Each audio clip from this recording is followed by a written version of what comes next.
இப்ப நீங்க பிஸியான ஒரு அரசியல்வாதி. உங்களுக்கு தொடர்ந்து அடுத்தடுத்த வேலைகள் இருக்கும். களப்பணி நெறையா இருக்கும். இப்படி சினிமா துறைக்குள்ள வந்திருக்கிறீங்களே, இது எப்படி வந்து நீங்க பண்ணுவீங்க? தலைவர் முதல்ல எந்த அளவுக்கு உங்களுக்கு சப்போர்ட் இல்ல பண்றாரு? தலைவருடைய நம்ம ஒப்புதல்ல தான் படத்த நம்ம நடிக்கிறோம். சரிங்களா? அது மட்டுமல்லாது நமக்கு திரைப்பட நடிப்பு என்பது தொழில் அல்ல. ரைட்டா? நமக்குன்னு சில தொழில் நம்ம ஒரு சிவில் இன்ஜினியர். அந்த தொழில் இருந்தாலும் கூட, அரசியல் இருந்தாலும் கூட, இது வந்து நம்ம நண்பர்கள். இது மாரி இப்ப தோழர்கள் நெறைய பேர் படம் எடுத்துக்கிருக்காங்க. அவங்கள்ட்ட படத்துல ஒரு நம்ம முக்கியமான வேடங்க தான் நடிக்க போறோம். படம் பூரா நடிக்க போறதில்ல. இப்ப இந்த படத்துல கூட முக்கியமா 2, 3 சீன்ல மட்டும் தான் வர்றோம்.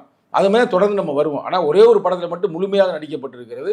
அது எனது நண்பர் என்ற காரணத்தால். அந்த படமும் அதிவிரைவில வந்து இன்னும் ஓரிரு மாதங்களில் வர காத்திருக்கிறது. அதுக்கும் அரசியலுக்கும் எந்த பிரச்சனை இல்ல. அரசியலை மேலும் இது வலுவாக்கும் என்று தான் நாங்க நம்புகிறோம். இப்ப நம்ம ஒரு சொல்ல வேண்டிய கருத்த ஒரு மீட்டிங்ல பேசுறோம். ஒரு சொல்ல வேண்டிய கருத்த வந்து ஒரு யூடியூப்ல பேசுறோம் அப்படின்றத விட, ஒரு திரைப்படத்துல பேசும்பொழுது அது மக்கள்ட்ட இயல்பா போய் அடைகிறது. இப்ப நானே எதிர்பார்க்கல. என் கட்சியுடைய தொண்டர்கள் எல்லாருமே எல்லா தியேட்டர்லயுமே கட் அவுட் வச்சு எல்லாம் படம் பார்த்துக் கொண்டிருக்கிறார்கள்.